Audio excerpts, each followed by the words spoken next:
Samajwadi party के नेता आजम खान 23 महीने बाद सीतापुर जेल से जमानत पर रिहा हो चुके हैं।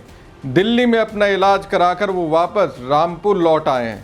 सीतापुर जेल से रिहा होने के बाद पिछले 3 दिनों तक वो दिल्ली के एक अस्पताल में इलाज करा रहे थे। रामपुर में पहुंचते उनके घर पर समर्थकों और पार्टी पदाधिकारियों का तांता लग गया। आजम खान ने रिहाई के बाद पहली बार जौहर यूनिवर्सिटी का दौरा किया। यहाँ उन्होंने छात्रों से बातचीत की और उन्हें सियासी सामाजिक मुद्दों पर मार्गदर्शन भी दिया।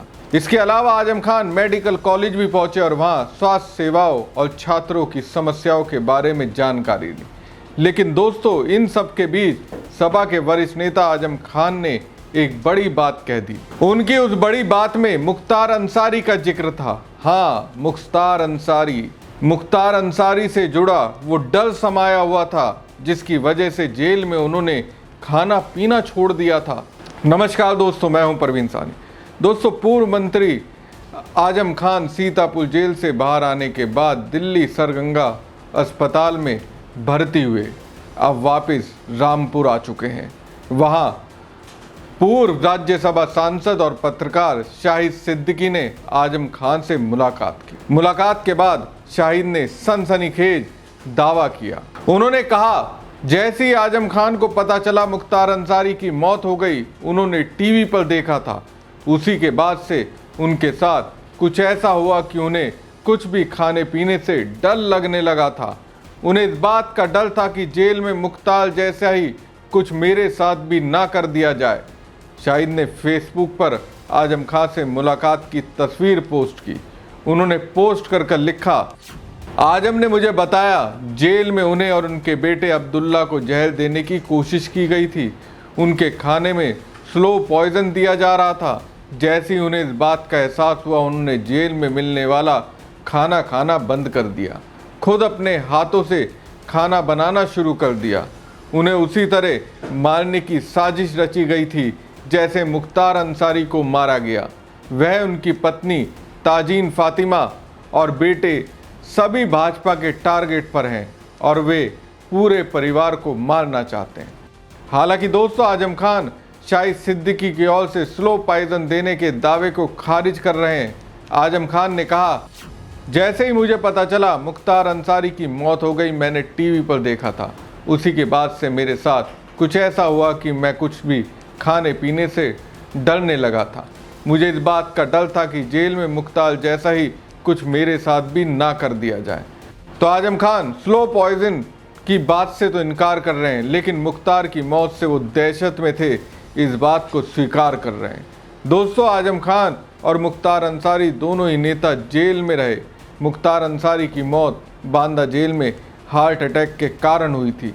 हालांकि इस मौत को लेकर कई तरह के सवाल खड़े किए गए। इस पर आजम खान ने भी अपना डर जाहिर किया।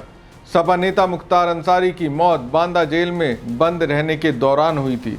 उनके भाई अफजाल अंसारी और बेटे उमर अंसारी ने उन्हें जेल में खाने में जहर मिलाकर दिए जाने का आरोप लगाया था।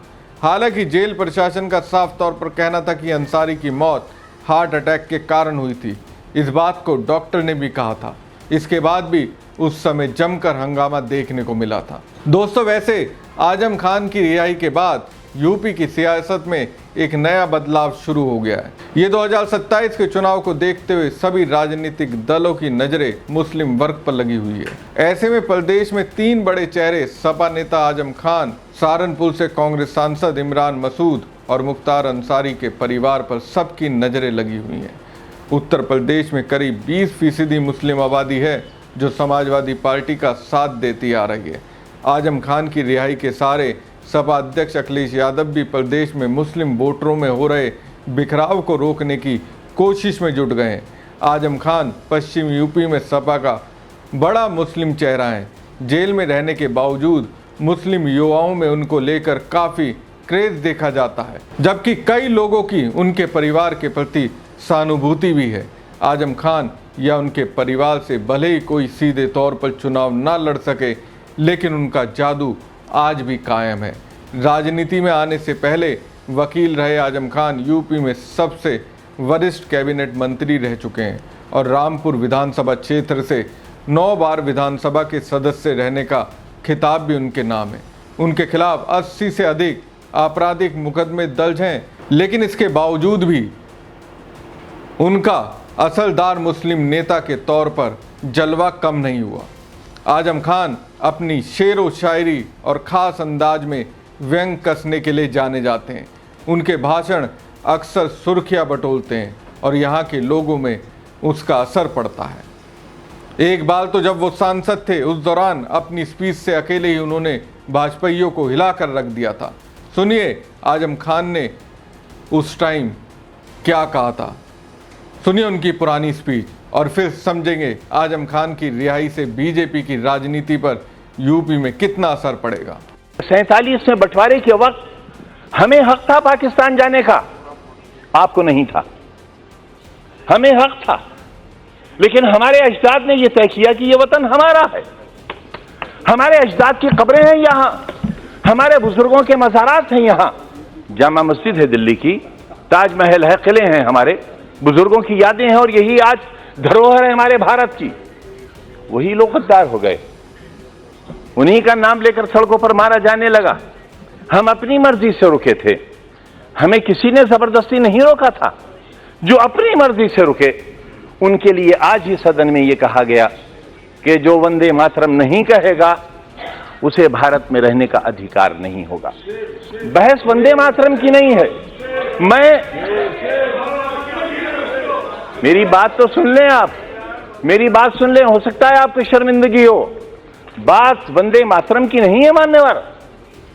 अगर कानून की बात करूं तो सुप्रीम कोर्ट कहता है कि वंदे मातरम के लिए मजबूर नहीं किया जा सकता, सबसे बड़ी अदालत वो भी है। लेकिन अगर आपने इतिहास पढ़ा हो, रेशमी रुमाल तहरीक, हिंदुस्तान को आजाद कराने के लिए कितने उलमा ने फांसी के तख्ते चूमे थे, कितने लोग मारे गए थे। देश में न जाने कितनी मिट्टी की पहाड़ियां वो हैं जिनमें हमारी लाशें आज भी सड़ गई होंगी, लेकिन उनमें दफन है।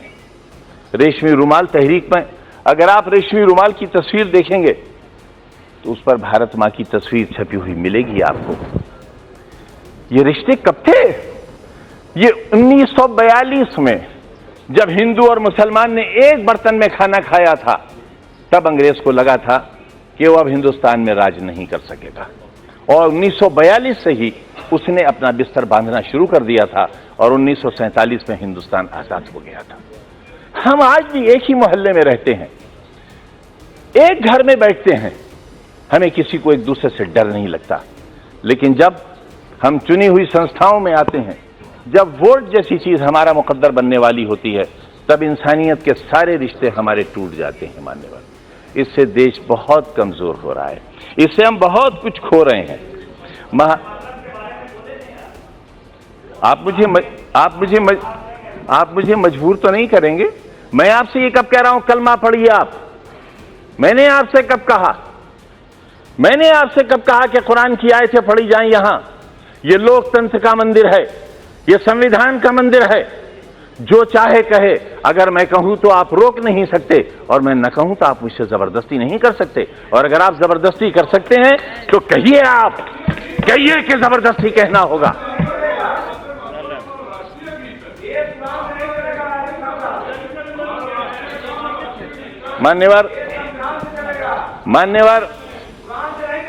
मान्यवर संविधान से चलेगा, यही तो हम भी चाहते हैं, यही हम चाहते हैं। अगर संविधान में कहीं किसी मजहबी किताब का कोई श्लोक, कोई आयत पढ़ने के लिए कहा गया हो, मैं सबसे पहला व्यक्ति होऊंगा जो इस हुक्म पर नतमस्तक करूंगा। मानो संविधान को। मैं भी यही कह रहा हूं, हमें संविधान को मानना चाहिए।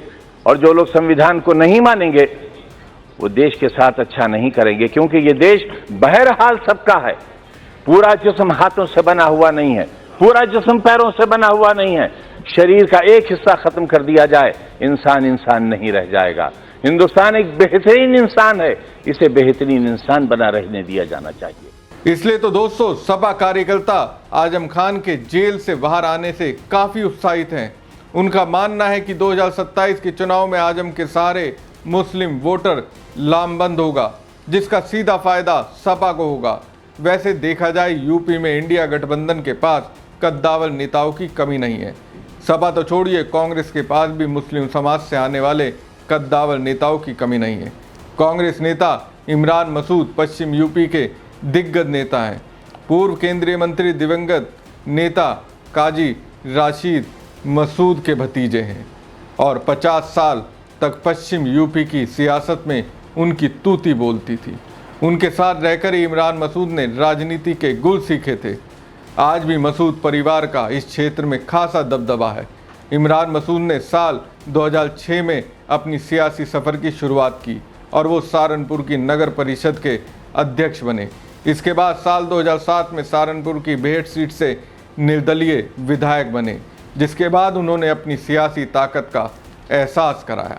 इमरान मसूद यूपी कांग्रेस के उपाध्यक्ष, कांग्रेस में सलाहकार परिषद और अखिल भारतीय कांग्रेस कमेटी के पूर्व राष्ट्रीय सचिव भी रहे हैं।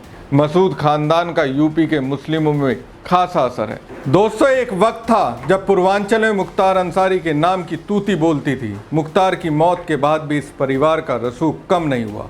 इस इलाके में अंसारी परिवार का इतना दबदबा है कि पार्टी चाहे कोई भी हो, लेकिन जीत इन्हीं की होती है। मुख्तार अंसारी की मौत को लेकर परिवार लगातार प्रशासन की भूमिका पर सवाल उठाता रहा। राजनीतिक विश्लेषकों का मानना है कि विधानसभा चुनाव में भी ये मुद्दा गर्मा सकता है। सपा पश्चिम यूपी में आजम खान के सहारे तो पूर्वांचल में अंसारी परिवार के सहारे मुस्लिम वोटरों को साधने की कोशिश करेगी। बहरहाल दोस्तों, आजम खान के जेल से आने के बाद से ही कई तरीके की अटकलें लगाई जा रही हैं। ऐसे में 8 अक्टूबर को उनसे अखिलेश यादव मुलाकात करने आने वाले हैं। आजम खान ने अखिलेश से अपील की कि वो उनसे मिलने के लिए रामपुर के आवास पर ही आएँ। उन्होंने कहा कि मुझे अखबार से पता चला गरीब का घर है जिसके अंदर 2-2.5 फीट पानी बरसात में भरा रहता है। कोई बड़ा आदमी तशरीफ लाएगा तो मेरी इज्जत बढ़ेगी। इधर रामपुर आते ही आजम खान एक्टिव मूड में आ गए। तभी तो आजम खान कह रहे हैं अब उनका पूरा ध्यान जनता और युवाओं के भविष्य की समस्याओं को समझने और हल करने पर रहेगा। पार्टी के नेताओं और कार्यकर्ताओं के साथ उनकी चर्चा में आगामी योजनाओं और सामाजिक गतिविधियों को लेकर रणनीति बनाई गई है।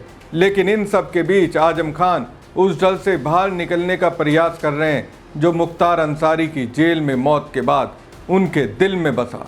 हमारी खबर आपको कैसी लगी कमेंट बॉक्स में कमेंट करके जरूर बताएं। साथ ही पेज को ज़्यादा से ज़्यादा लाइक और शेयर कीजिएगा। धन्यवाद।